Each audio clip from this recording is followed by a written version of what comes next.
राजनीति में वंशवाद की बहस पुरानी है, लेकिन इसके बावजूद ये मुद्दा हमेशा ही चर्चाओं में रहता है।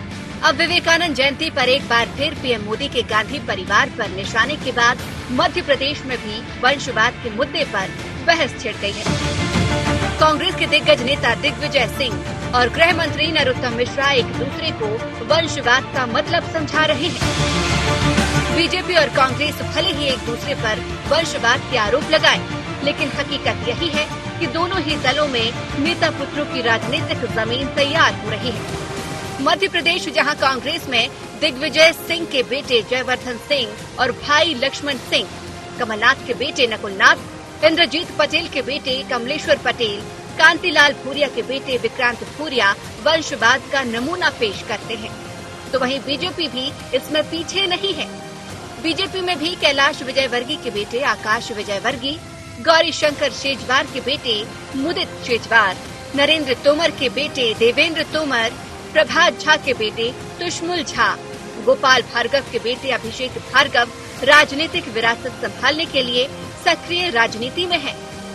ये कहना बिल्कुल गलत है कि पार्टी में वंशवाद है। वास्तव में हमारी पार्टी कार्यकर्ताओं की पार्टी है और कोई भी आता है तो वो कार्यकर्ता की तरह ही काम करता है। वंशवाद की परिभाषा मैंने बताई कि जब बगैर अधिकार के और बगैर किसी मेहनत के, बगैर तपस्या के, बगैर परिश्रम के जब कोई बड़े बड़े पदों पर बैठता है, निर्णय लेता है। क्या योग्यता है राहुल गांधी जी की, जो राष्ट्रीय अध्यक्ष बने बैठे थे और फिर अब उपाध्यक्ष हो गए, फिर अब अध्यक्ष हो जाएंगे। तो केवल उस परिवार में ही जब पार्टी घूमती है, इसे कहते हैं वंशवाद। क्या भारतीय जनता पार्टी में और विद्वान युवा नहीं बचे क्या? ये वंशवाद की श्रेणी में नहीं लाएंगे नरेंद्र मोदी साहब, कि ये वंशवाद की श्रेणी में नहीं आता है। कांग्रेस करे तो वंशवाद की श्रेणी में आ जाता है। मेरा पहला शब्द था कि शब्दों का आडंबर रचने की जादूगरी बीजेपी से ज्यादा कोई नहीं जानता नहीं। भारत की राजनीति में वंशवाद किस हद तक घुस चुका है, इसका नमूना अब करीबन हर राज्य और ज्यादातर पार्टियों में दिखाई पड़ता है। आजादी के बाद वंशवाद को बढ़ाने का आरोप सबसे पहले नेहरू गांधी परिवार पर लगा, क्योंकि इसके 3 सदस्य जवाहरलाल नेहरू, बेटी इंदिरा गांधी और इंदिरा के बेटे राजीव गांधी देश के प्रधानमंत्री रह चुके हैं।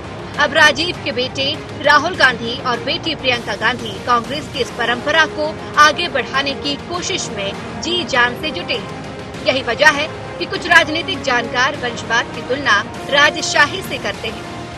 उनके अनुसार फर्क है तो इतना ही है कि पहले राजे महाराजे अपने उत्तराधिकारी की घोषणा करते थे। भारत के लोकतंत्र में आज ये काम उनके लिए चाहे अनचाहे ढंग से जनता या वोटर करते हैं। Bureau report, IND 24।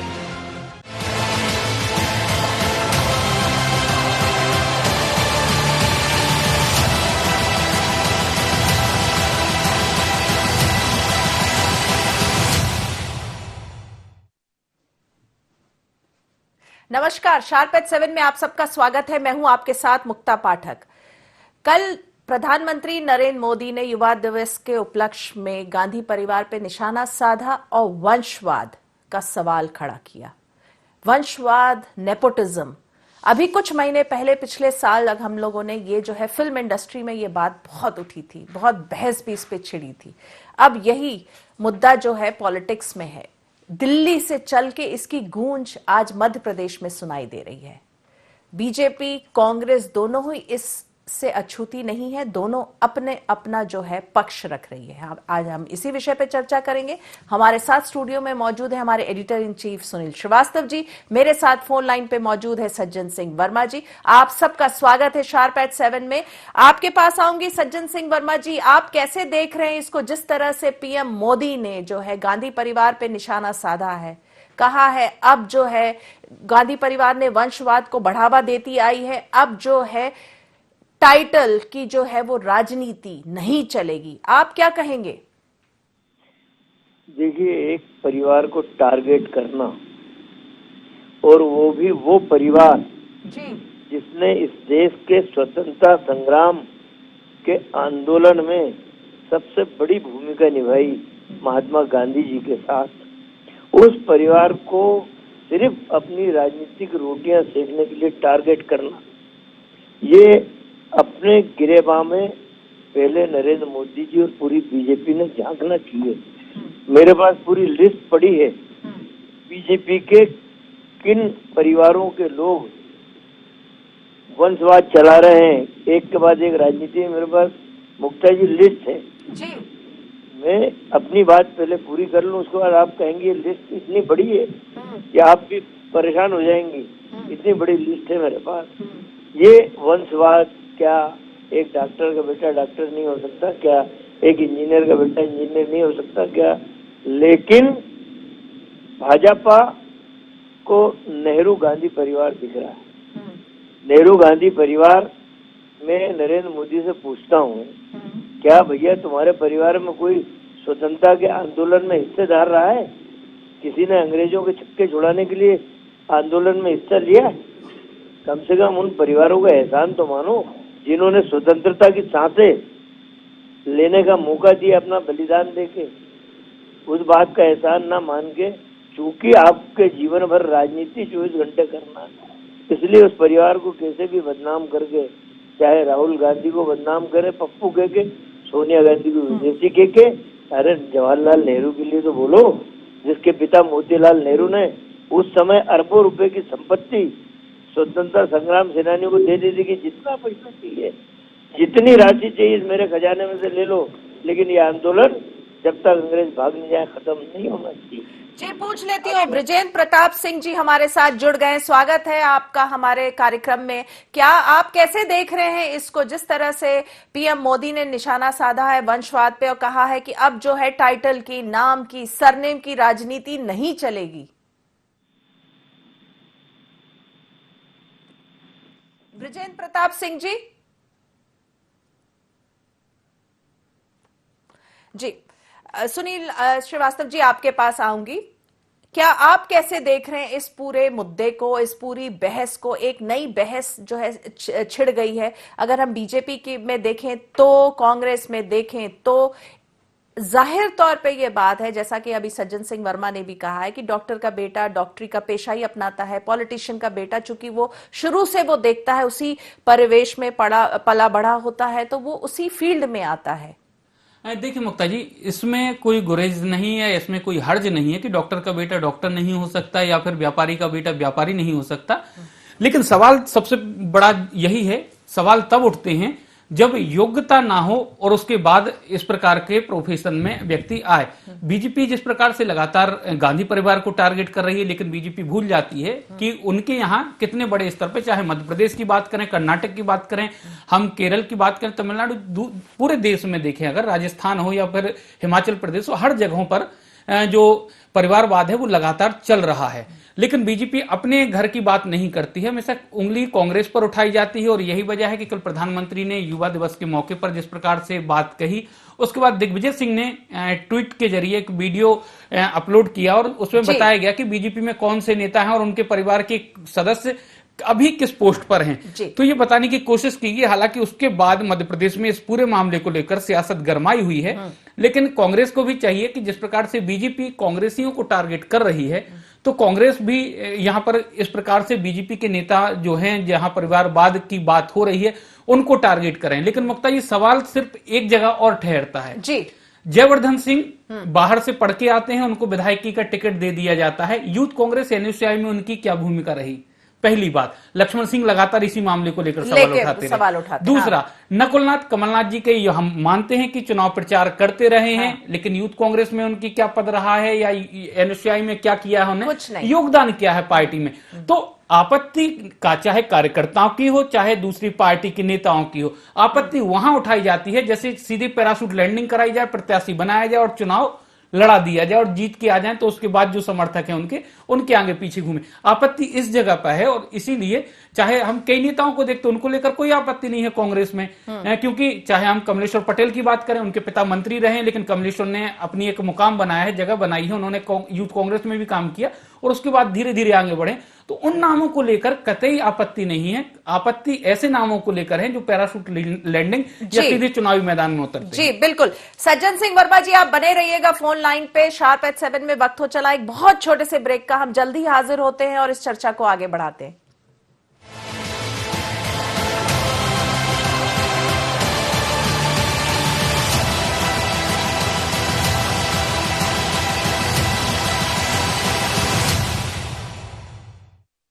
इलायची को जैसे चखा तो लगा कि लाइफ के हर टेस्ट में होना चाहिए प्लेजर।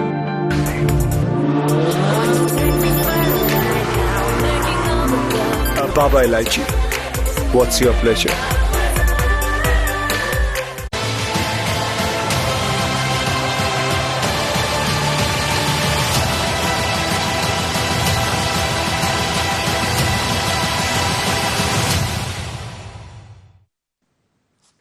ब्रेक के बाद आप सबका एक बार फिर से स्वागत है। हम बात कर रहे थे वंशवाद के ऊपर, जो सवाल कल पीएम मोदी ने उठाए हैं।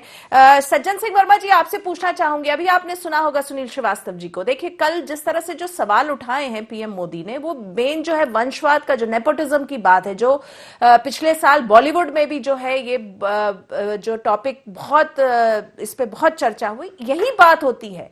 किसी को आपत्ति इससे नहीं होती है कि आप बेटे हैं या बेटी हैं किसी पॉलिटिशियन की, योग्यता पे सवाल है, मेरिट पे सवाल है। तो जब आप काम नहीं करते हैं और आपको पैराशूट लैंडिंग के थ्रू जो है वो या तो टिकट मिल जाता है, महत्वपूर्ण टिकट मिल जाता है, महत्वपूर्ण पद मिल जाता है, उसको लेकर ये नाराजगी है।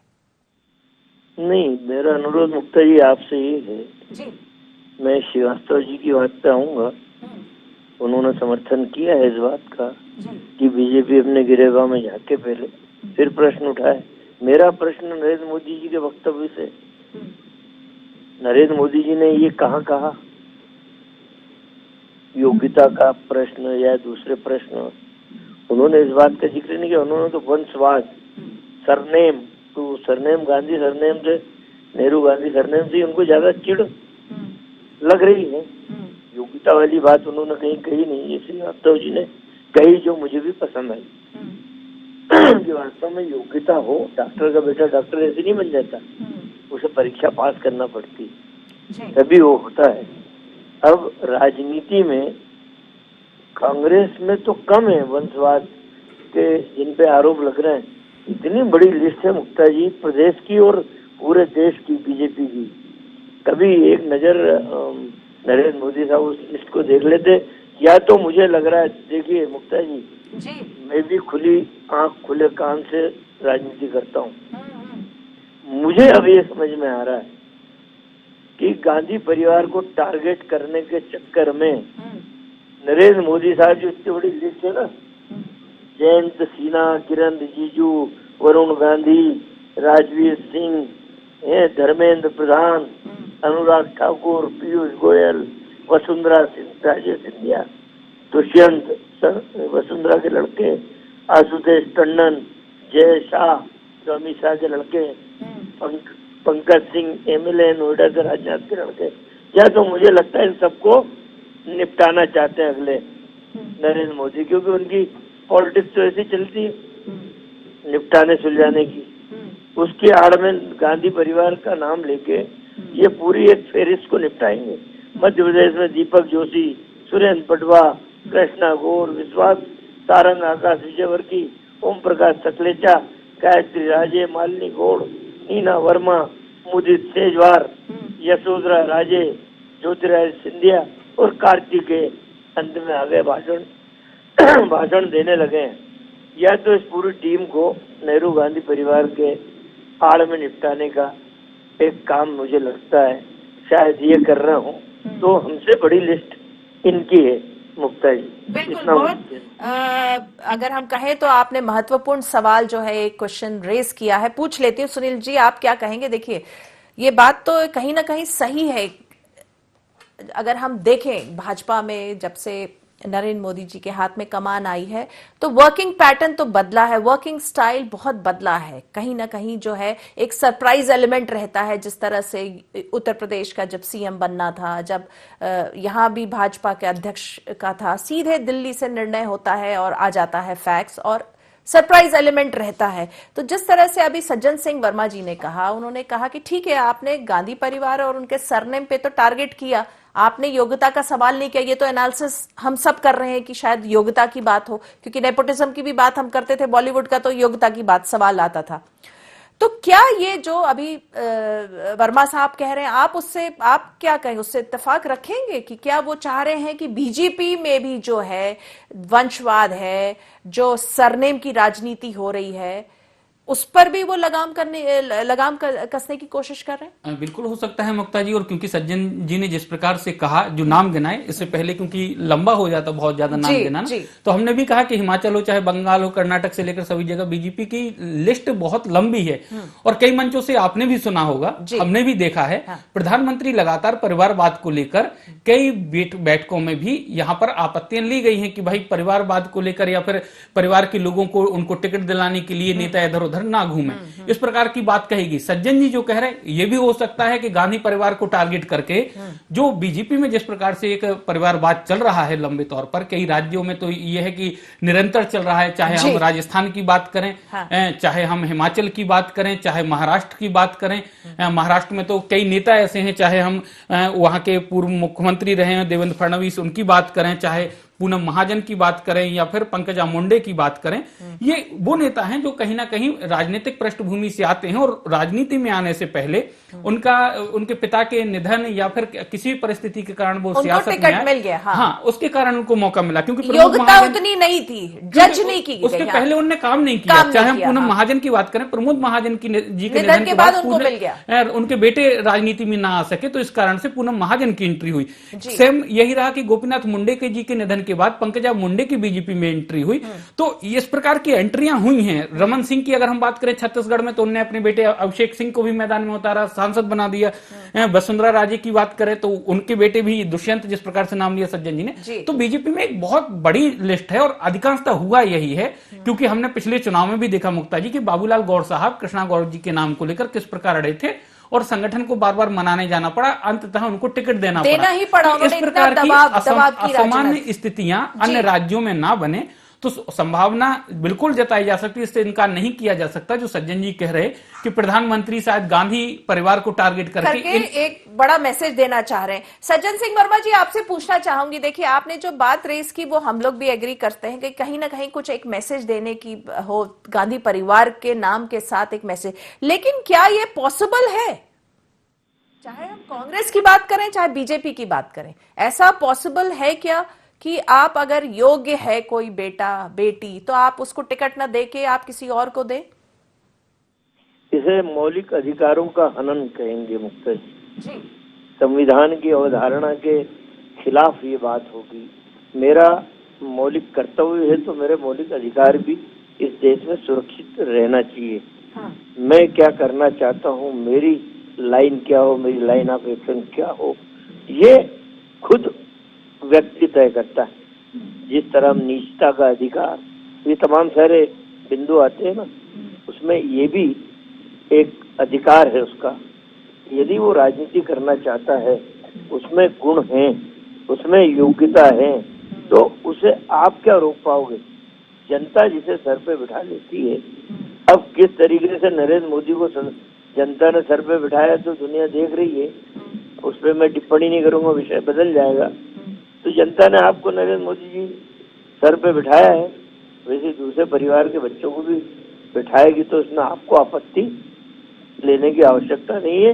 यदि उस बच्चे में योग्यता है, उसे आप क्या, दुनिया का कोई आदमी रोक नहीं पाएगा। देखिए सज्जन सिंह जी, ये तो बहुत आइडियल सी बात आप कह रहे हैं, जैसे आपने कहा कि अगर योग्यता है तो कोई रोक नहीं पाएगा, लेकिन जैसा अभी सुनील जी ने भी कहा, आपने सुना होगा, देखिए जयवर्धन का ही हम एग्जाम्पल ले रहे हैं, इसलिए नहीं ले रहे हैं कि कांग्रेस की बात है, वो न्यूयॉर्क से उन्होंने वो पढ़ाई करके आए थे और उनको जो है टिकट इसी बल पे मिला कि वो दिग्विजय सिंह के बेटे हैं। इनफैक्ट अगर आपको याद हो तो उन्होंने अपना जो नॉमिनेशन फाइल करा था, उनका नाम अनाउंस होने से पहले उन्होंने 2 दिन पहले फाइल कर दिया था, क्योंकि उस दिन शुभ दिन था, उनका नाम 2 दिन बाद अनाउंस हुआ।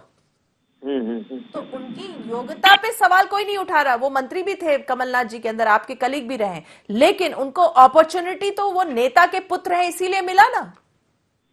देखिए, कांग्रेस हो या बीजेपी हो मुक्ता जी, फॉर्म भरने के बाद जब पार्टी मैंडेट आता है कि टिकट फला को मिल गई, बाकी के लोग फॉर्म निकाल लेते हैं। ये उन्हें विश्वास था कि भाई टिकट मिलेगी हमें, और उसने, जयवर्धन ने योग्यता सिद्ध करके दिखाई। ऐसा नहीं है, नगरीय प्रशासन मंत्री के पद पे रह के जगह जगह जिलों में दौरा किया है, अपनी में लोगों की अब रिकॉग्नाइज कराया है, लोगों को यंग ब्लड है, कहीं कोई उसमें मुझे एब नहीं दिखा, कोई लोचा नहीं दिखा उसकी कार्य पद्धति में। तो ये तो जयवर्धन ने सिद्ध कर दिया कि हाँ, मैं इस योग्य हूँ कि मैं राजनीति में काम कर सकता हूँ, पदों पे रह सकता हूँ। ये मेरा कहना मुक्ता जी। नहीं, बात सही है। सुनील जी, आप क्या कहेंगे? देखिए, योग्यता की बात कर रहे हैं, कैसे अपॉर्चुनिटी, राजनीति में तो अपॉर्चुनिटी होती है। देखिए, इलेक्शंस 5 साल में एक ही बार होते हैं, चाहे वो हम बात करें कोई भी इलेक्शन, नगरीय निकाय हुआ, विधानसभा हुआ, चाहे लोकसभा हुआ, तो अपॉर्चुनिटी तो एक ही बार मिलती है ना। हमारे साथ यशपाल सिंह सिसोदिया जी जुड़ गए हैं बीजेपी से। स्वागत है आपका शार्प एट 7 में। हम बात कर रहे हैं वंशवाद के ऊपर। आप क्या कहेंगे सिसोदिया जी, जिस तरह से प्रधानमंत्री ने कल जो है गांधी परिवार पे, नेहरू परिवार पे निशाना साधा है, कहा है सरनेम की राजनीति नहीं होगी, वंशवाद नहीं चलेगा, क्या लग रहा है इसका क्या है? क्या वो कहीं ना कहीं गांधी परिवार के नाम के साथ बीजेपी को भी टारगेट कर रहे हैं? क्योंकि अगर हम देखें तो बीजेपी में भी वंशवाद की लिस्ट उतनी ही बड़ी है। देखिए, माननीय मोदी जी ने जो बात कही है वो सिर्फ बात नहीं है, वह व्यवहार जीवन में आया रिजल्ट है जो देश की जनता ने दिया है। अगर देश की जनता को गांधी सरनेम या फिर वंशवाद नीति में मान्य होता तो आज दिल्ली में हमारी सरकार नहीं होती। आज अगर दिल्ली में माननीय मोदी जी के नेतृत्व में पूर्ण बहुमत की सरकार है तो इसका अर्थ ही ये होता है कि देश की जनता ने अपने मनमानस से, अपने निर्णय ने, उन्होंने अपना निर्णय देके ये साबित कर दिया है जो हम कहते थे वो बात, कि वंशवाद की राजनीति अब इस देश में नहीं चलेगी। ये जब भारतीय जनता पार्टी के प्लेटफॉर्म से हम बोलते थे या भारतीय जनता पार्टी के नेता होने के नाते जब हम बोलते थे तो समाज में इस पर व्यापक बहस छिड़ती थी। और जब वो व्यापक बहस परिणाम के रूप में जनता ने निर्णय के रूप में, देखिए लोकतंत्र में, प्रजातंत्र में तो जो निर्णय होता है वो परिणाम जो होता है वही निर्णय होता है, और परिणाम मोदी जी के पक्ष में आया, परिणाम वंशवाद के खिलाफ आया। तो जो हम बोल रहे हैं, जो इतनी लंबी लिस्ट है वंशवाद की, तो उसका क्या फिर? देखिए, अब इसमें बात वंशवाद की दो तरह से समझना पड़ेगी आपको। एक ये समझना पड़ेगी कि पार्टी का मुखिया वही व्यक्ति बनेगा जो उस घर में जन्म लिया हुआ होगा या उस घर का सरनेम लगाया हुआ होगा। और एक ये होता है कि पार्टी में कोई विधायक है, कोई सांसद है, कोई जिलाध्यक्ष है, वो लगातार काम कर रहा है और उसकी अगली पीढ़ी में उसके पुत्र, पुत्री इत्यादि, बहू, वे लोग अगर मान लो सामान्य जीवन में वहाँ राजनीतिक क्षेत्र में काम करते करते जनपद पंचायत, जिला पंचायत, वार्ड पार्षद, नगर पंचायत, नगर पालिका, इस प्रकार के छोटे चुनाव में से होते होते मान लो विधानसभा तक भी पहुंचने का काम करते हैं, तो मैं समझता हूँ वो वंशवाद नहीं है, वह कार्यकर्ता भाव है। जिस प्रकार से किसान का बेटा खेती करेगा, जिस प्रकार से व्यापारी का बेटा दुकान पे बैठता लेकिन है। देखिए, हम जो पूछ रहे हैं वो ये है कि क्या प्रधानमंत्री ने गांधी नेहरू का नाम लेकर बीजेपी को भी क्या एक इशारा किया है कि अब सरनेम की राजनीति नहीं चलेगी? उन्होंने तो एक स्टेटमेंट दिया है, तो क्या ये बीजेपी के लिए भी इशारा है? देखिए, जनता ने जो निर्णय दिया ना वो तो सबके लिए है। आज कांग्रेस को उन्होंने किनारे करने का काम किया है, कांग्रेस के वंशवाद को नकारने का काम किया। तो बीजेपी के वंशवाद को भी आप लोग, बीजेपी के वंशवाद को भी निशाने पे लिया है ना कहीं इनडायरेक्टली। वंशवाद की राजनीति इस समाज के अंदर जो भी थोपने की कोशिश करेगा। देखिए, लालू मुलायम का क्या हाल हुआ है देख सकते हैं, उन परिवारों का क्या हाल हुआ है देख सकते हैं। किस प्रकार से वंशवाद की राजनीति को इस देश की जनता ने नकारने का काम किया है वो सामने है, निर्णय के रूप में सामने। और इस प्रकार का जो भी दुस्साहस करेगा कोई सा भी राजनीतिक दल हो तो उसको परिणाम भुगतना पड़ेंगे। इसलिए अगर भारतीय जनता पार्टी के नेता के नाते माननीय मोदी जी ये बात कह रहे हैं तो वो सब पे लागू होती है। सबसे पहले तो जब कोई कहता है तो उसमें स्वयं पे लागू होती है। जी बिल्कुल। सिसोदिया जी, सज्जन सिंह वर्मा जी, सुनील श्रीवास्तव जी, आप तीनों का बहुत बहुत शुक्रिया, आपने इस डिस्कशन में हिस्सा लिया। तो हम बात कर रहे थे वंशवाद, राजनीति में वंशवाद नहीं है, नया मुद्दा नहीं है, लेकिन अब ये बहस दोबारा से छिड़ गई है क्योंकि प्रधानमंत्री मोदी जी ने ही इशारा किया है। इशारा क्या, खुल के कहा है गांधी नेहरू परिवार का नाम लेके कि सरनेम की राजनीति नहीं चलेगी। तो इससे इसकी जो गूंज अब मध्य प्रदेश की राजनीति में भी सुनाई दे रही है क्या ये इशारा बीजेपी की ओर भी है? क्योंकि बीजेपी की भी अगर हम लिस्ट देखें तो लंबी चौड़ी लिस्ट है वंशवाद की, नेता पुत्र और पुत्री की। तो ये एक ऐसी बहस है जिसका जवाब तो थोड़ा मुश्किल ही है। तो शार्प एट 7 में फिलहाल इतना ही। आप बने रहिए IND 24 के साथ। नमस्कार।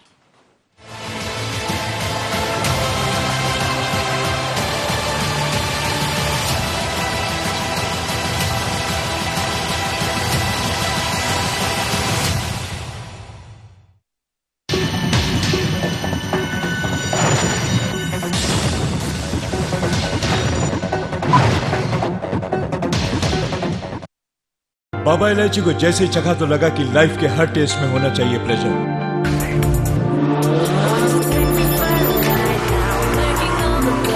Baba Ilaichi, what's your pleasure?